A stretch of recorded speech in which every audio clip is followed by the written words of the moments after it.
Quando a gente fala do emagrecimento, é uma questão muito complexa, né? Tá envolvendo muita coisa. E eu concordo quando a gente pensa que o emocional, ele interfere 100%. Agora, como é esse processo atuante de conseguir usar o emocional a nosso favor e não contra, que é o que a gente normalmente faz quando a gente se sabota, né? Bem-vinda. Obrigada. Quando, às vezes, as pessoas procuram um processo terapêutico e elas falam mesmo, né? Tento emagrecer, não consigo, percebo que eu boicoto qualquer processo de aprendizagem de reeducação alimentar, percebo que eu desconto as minhas emoções e meus sentimentos na comida. Então, eu já sei que é hora de falar, olha, vamos olhar o que está acontecendo por dentro, porque dentro da sua história de vida está acontecendo um acúmulo de sentimentos não trabalhados, não elaborados, e isso está resultando num acúmulo de gordura corporal, porque o biotipo reflete mesmo como é que a gente lida com as nossas emoções. Como você perguntou, qual é a maneira de a gente usar as emoções ao nosso favor? E a gente sabe que dentro desse processo a gente vai abrir uma lixeirinha.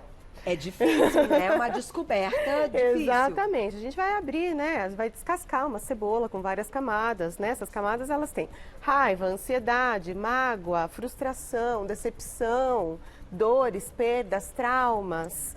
Então, o que a gente precisa fazer a nosso favor no primeiro momento é ter um cuidado enorme com o imediatismo, porque isso sim é usar a emoção ao favor, né? A gente às vezes leva 10, 15, 20 anos para entender que chegou a hora de olhar para dentro e olhar para a saúde com outro carinho, né? Com um outro tipo de atenção. Então a gente não vai emagrecer da noite para o dia também. E uma outra coisa é a procrastinação, porque o que acontece? A camada de gordura nos defende de nós mesmos.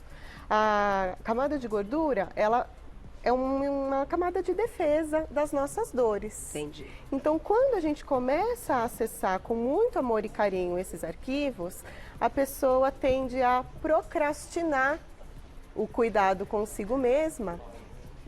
Isso inclui o tratamento médico, o acompanhamento com a nutricionista. Eu ia te perguntar, você tem alguns braços desse Exatamente, apoio. é sempre multidisciplinar. Não vai substituir uma ida a um profissional. É uma questão realmente que você precisa de outros profissionais que vão indicar o que deve ser feito e o seu trabalho é fazer com que a pessoa coloque em prática todos aqueles, enfim... todas as orientações que ela vai receber. O cardápio, aqueles ditos ali dos profissionais das outras áreas. Então, o imediatismo e a procrastinação precisam ser combatidos assim, olha, uma gotinha de amor próprio por dia. Você falou uma palavra Porque senão importante. a pessoa vai ter pressa e ela vai boicotar o processo, ela vai sabotar. E enquanto a gente está fazendo essa faxina emocional, que é o que constitui o emagrecimento psicológico, então, usar a emoção ao favor cuidado com a procrastinação e com o imediatismo, que eles vão comprometer completamente. Eu vou ouvir a sua história e eu vou só fazer uma colocação para daqui a pouquinho você comentar. Se de fato algumas pessoas têm mais predisposição se você já tem percebido, né, ao longo desses anos com o trabalho, mais predisposição de realmente perder o foco ou das emoções ficarem embaralhadas e isso distorcer tudo. E uma outra coisa, gente, que eu acho interessante, que eu tenho observado, que é o que eu coloco ali em rede social, de coração, assim, para ajudar. O que eu noto? Que as pessoas têm uma responsabilidade, um comprometimento com o trabalho, com a família, com o filho, se cobram fazer tudo muito bem. E na questão não praticar atividade física, não. Quando a gente fala de um comprometimento e de uma disciplina, vocês concordam comigo que a gente está falando em todos os ramos que nós temos que atuar na nossa vida? Então, da mesma forma que eu saio daqui, depois que acaba um programa lindo desse, cheio de conteúdo, que a gente está ajudando um monte de gente, me dá um tesão de uau, fiz um super trabalho. Assim eu me sinto depois da corrida. Então, queria que a gente conversasse também a respeito disso e agora eu vou ouvir sua história para ver como é que você conseguiu mudar, que você vai contar o que aconteceu nesse meio tempo e fazer o pessoal pensar em casa. Gente, se a gente tem disciplina para trabalhar, se a gente tem disciplina com o filho para ser a melhor mãe, para ajudar outras pessoas, para ser amigo na hora de ser o amigo, e a disciplina que a gente tem que ter interna para praticar uma atividade física e para dizer não na hora do não pra gente? É a mesma disciplina, não é? Disciplina é uma coisa só. Então, vamos te ouvir, daqui a pouquinho a gente desmembra isso. Pode contar a sua história. Bom, eu tive um episódio aí de uma perda de peso bastante grande, né? Mas porque eu tive o meu marido doente, né? Ele ficou com uma doença muito grave, ele teve câncer. E aí nesse processo todo maluco, né? De gente ir de hospital e ansiedades, né? E de como vai ser. Então aí eu fui Emagrecendo. rapidamente emagrecendo, né? Eu tenho essa característica no meu organismo, no meu corpo, que é quando eu tenho um problema emocional, eu emagreço facilmente, rapidamente, né? Tá. Esse cuidado que você falou do corpo, Vou pedir para você pegar esse mic, por favor. Tá. Obrigada. Esse cuidado que você falou com o corpo, né, de uma atividade física, na verdade eu sempre tive, porque eu sempre dancei. Então eu tenho esse corpo desperto para isso. Entendi. Né? Você sempre praticou. Eu sempre pratiquei. Só que o seu caso é um caso pontual Isso. do emagrecimento com uma questão de ansiedade e um problema. Exatamente. E a gente sabe que o inverso acaba sendo até mais comum. Quando as pessoas se deparam com uma situação difícil, elas acabam ganhando peso e não emagrecendo, né? Como é que é essa questão da ansiedade nessa parte, né? É de organismo para organismo? Existe sim uma característica que é genética, né, que vai favorecer o metabolismo ou não, mas de qualquer forma tem um metabolismo que é emocional. Então, diante de situações aversivas da vida, diante de conflitos ou de momentos de perda, como a Sandra acabou de mencionar, as pessoas podem reagir dessas maneiras bem opostas realmente. Então, ou a pessoa entrega, né, se entrega para a situação, ela se entrega para aquilo que ela está sentindo, se entrega para a dor, para o luto, para aquele processo.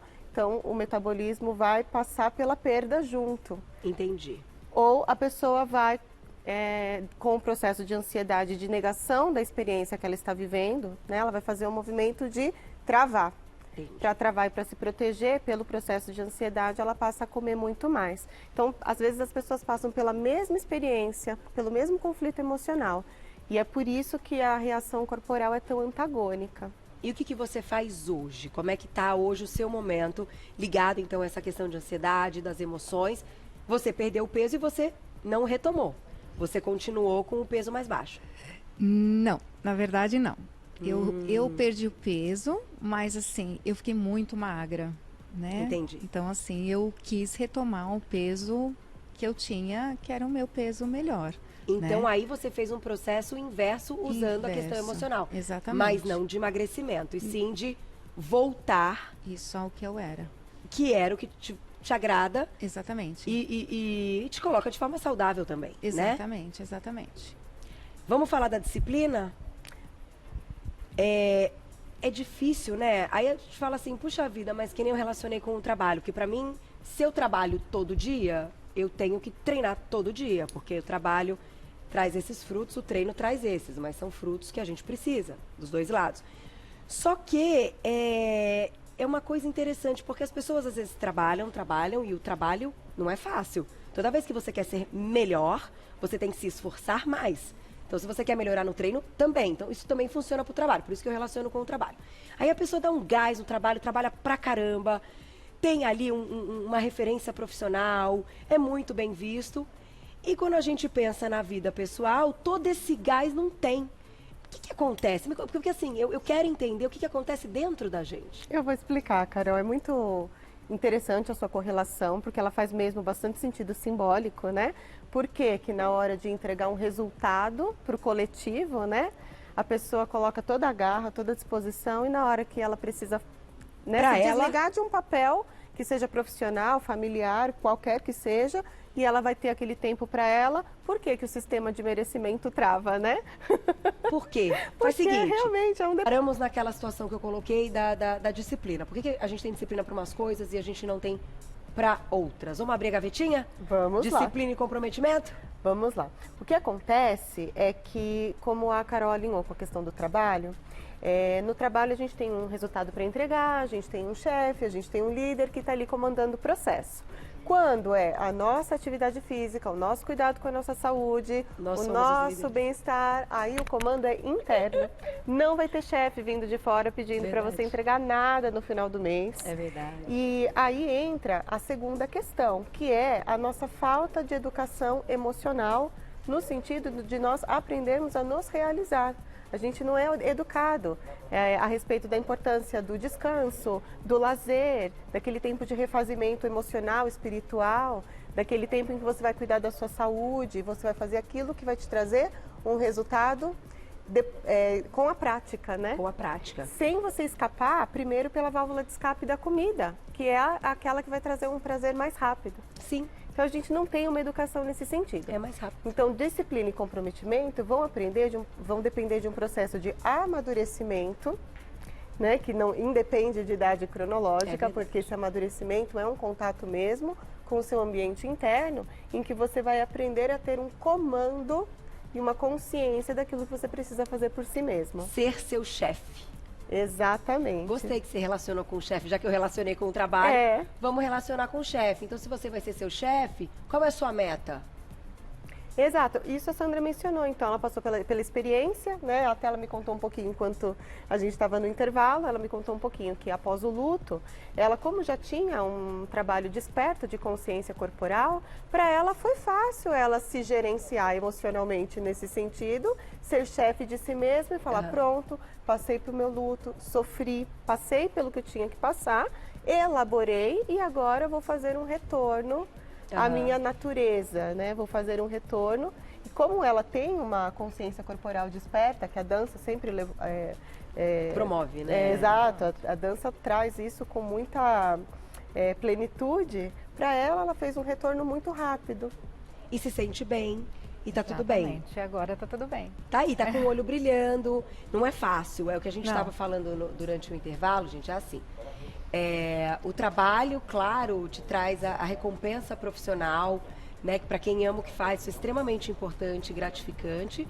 E a questão financeira, que, de fato, todo mundo precisa. Agora, a atividade física e esse autocontrole do que a gente vai colocar na hora que a gente vai fazer a refeição, isso te traz saúde. Então, conversávamos isso. A gente precisa dos dois, a gente precisa da questão financeira e a gente precisa da saúde. Não adianta ter muito dinheiro e não ter saúde. Como também, se você tiver muita saúde e você não puder realizar sonhos e não estar comprometido ali com o trabalho de certa forma, vai ser difícil. Exato. Então a gente está falando de coisas que caminham juntas e que nós mesmos é que separamos, né? Como é que a gente inicia? Queria fechar com essa parte do seu trabalho. Qual é o primeiro passo? Primeiro passo, quando a pessoa procura a ajuda psicológica nesse sentido, é entrar com o conceito da alimentação gentil. Seu corpo é a sua casa, seu corpo é seu templo, seu corpo é o lugar onde a sua alma habita. E por isso ele merece ser tratado apenas com o melhor para você.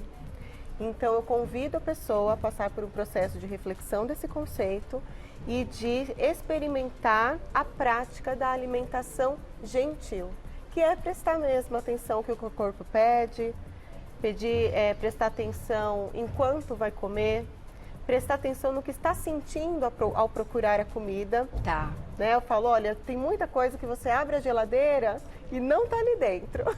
Não está nem na geladeira nem no armário. É verdade. Procure dentro de você antes. A Gláucia, minha diretora, citou uma coisa importante, que é a rede de apoio. As pessoas ao redor, as pessoas que convivem, precisam ajudar de certa forma, né? Com toda certeza.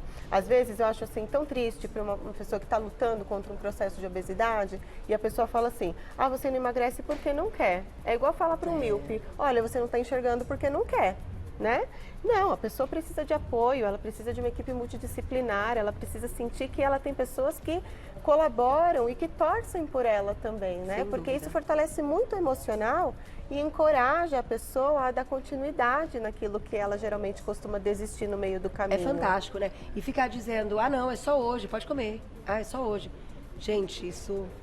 Ou só comer por hoje se recompensa. torna todo dia, né? Eu Acaba. fiz tão bonitinho essa semana, agora aconteceu isso, eu mereço essa torta de morango. Aí come inteira, Mas aí hein? come inteira, entende? Isso não é uma alimentação gentil. Claro que ela poderia comer um pedaço de torta e se saciar, se realizar com isso, mas isso não é gentil, ela partir para o excesso e para a autoagressão. Isso vira uma autoagressão.